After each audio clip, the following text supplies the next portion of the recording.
31 अगस्त से 1 सितंबर के बीच चाइना के तियानजिन शहर में जो एशियो की हेड ऑफ स्टेट काउंसिल की जो मीटिंग हुई, जिसमें भारत के प्रधानमंत्री नरेंद्र मोदी ने शिरकत किया, क्योंकि भारत 2017 से एशियो का मेंबर है।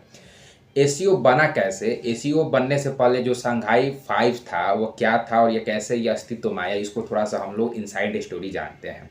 दोस्तों, 1991 में आफ्टर द कोल्ड वॉर, जो शीत युद्ध के बाद जो सोवियत संघ था उसका विघटन होता है और उसके विघटन से 15 देश बनते हैं। इसमें से जो 15 देश बनते हैं उसमें से 5 देश तो सेंट्रल एशिया के देश थे, जिसमें कजाकिस्तान था, उज्बेकिस्तान था, तजाकिस्तान था, तुर्कमेनिस्तान था, किर्गिस्तान था। अगर इन पांचों देशों के सेंट्रल एशिया के देशों को आप देखें तो इसका जो बॉर्डर होता है वह चाइना के साथ शेयर होता है।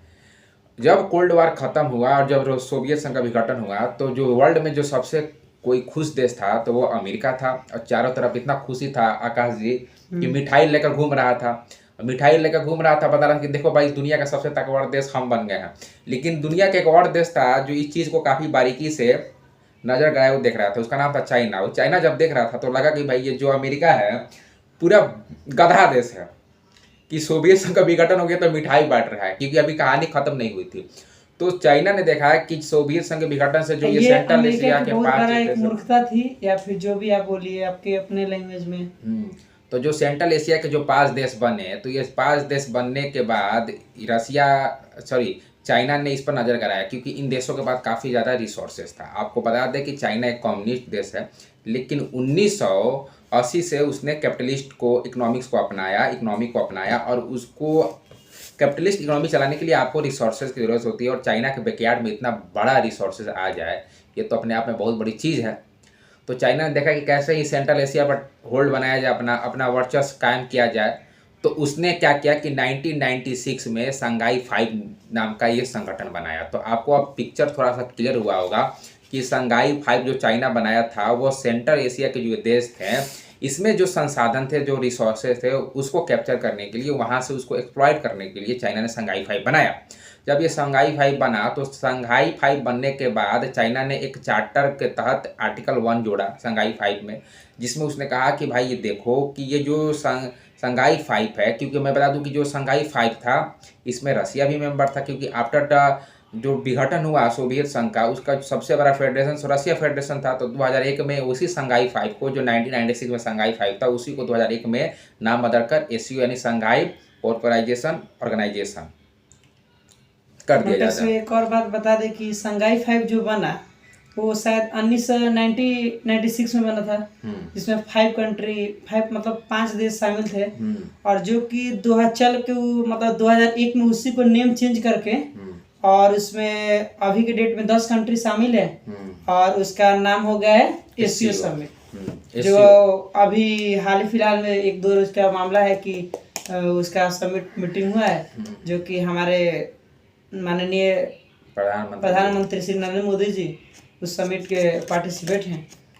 तो आप ये देखिए कि जब एससीओ बना तो एससीओ में चार्टर एक्ट जोड़ा गया, तो चाइना ने कहा कि भाई देखो, जो सेंट्रल एशिया देश है ना, इसमें एक्सट्रीमिज्म टेररिज्म को रोका जाएगा। अब समझिए क्यों, क्योंकि अगर आप सेंट्रल एशिया को देश को देखिएगा तो उसके आप थोड़ा सा नीचे आइएगा तो आपको अफगानिस्तान मिलता है, और अफगानिस्तान में 2001 के समय देखते हैं कि कितना ज़्यादा इन्फ्लुएंस था अलकायदा का, तालिबान का, क्योंकि 2001 में फिर अफगानिस्तान को इन्वेट करता है। आपको तो पता होगा कि 1979 में जैसे सोवियत यूनियन अफगानिस्तान को इन्वेट करता है, और सोवियत यूनियन को अफगानिस्तान से हराने के लिए अमेरिका ने ऑपरेशन साइक्लोन चलाया था।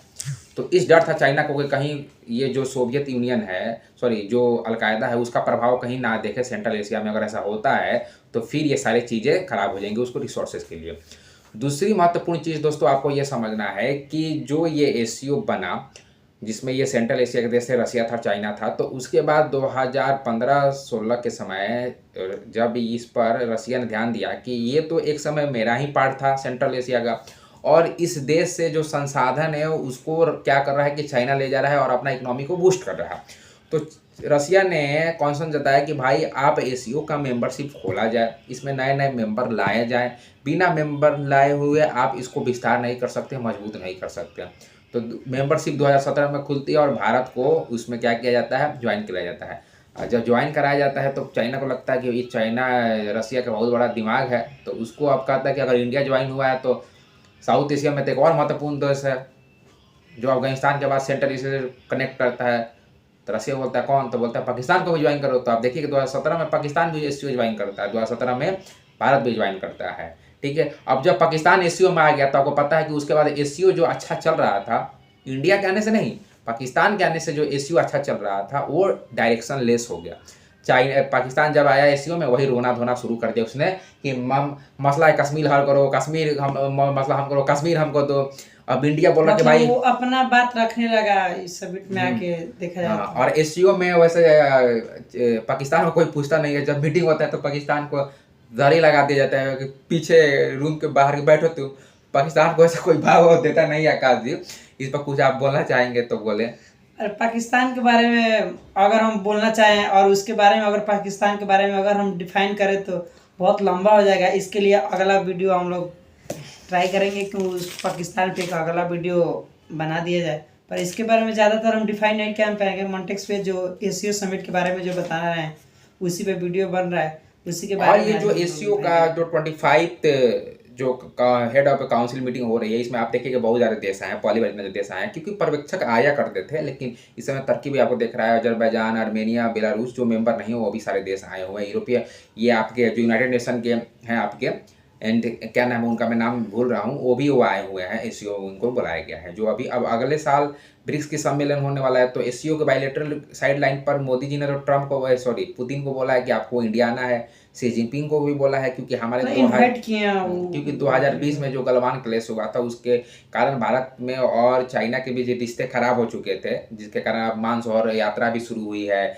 और जो वीज़ा था, जो डिले था, मतलब डिले क्या था, रोक दिया गया था, अब फ्लाइट जाने लगे हैं। इंडिया और चाइना के बीच रिश्ते सही हो रहे हैं। बॉर्डर पर अभी भी 5000-6000 सैनिक हैं, ऐसा नहीं है, लेकिन डिस्प्यूट को थोड़ा कम किया जाए, क्योंकि आप देख रहे हैं कि भारत पर अमेरिका ने 50% के टैरिफ लगा दिया है। तो प्रैग्मेटिक फॉरेन पॉलिसी आपको अपनानी पड़ती है, जो वर्तमान में है उसके अनुसार आपको चीज़ें करना पड़ता है। लेकिन इतिहास वही रहा है कि चाइना कभी भारत का अच्छा मित्र नहीं रहा है। फिर भी एससीओ अपने आप में था कि जैसे एससीओ कैसे बना उस पर देखें। अब एससीओ का पूरा कहानी क्या, मतलब एससीओ के ऑब्जेक्टिव क्या है, एससीओ क्या क्या करता है, उसको कभी हम लोग बात कर देंगे। लेकिन इनसाइड स्टोरी था कि एससीओ बना कैसे शंघाई 5 से ये एससीओ बना, ये जानना बहुत ज़्यादा जरूरी था। आई होप आपको समझ में आया होगा। धन्यवाद।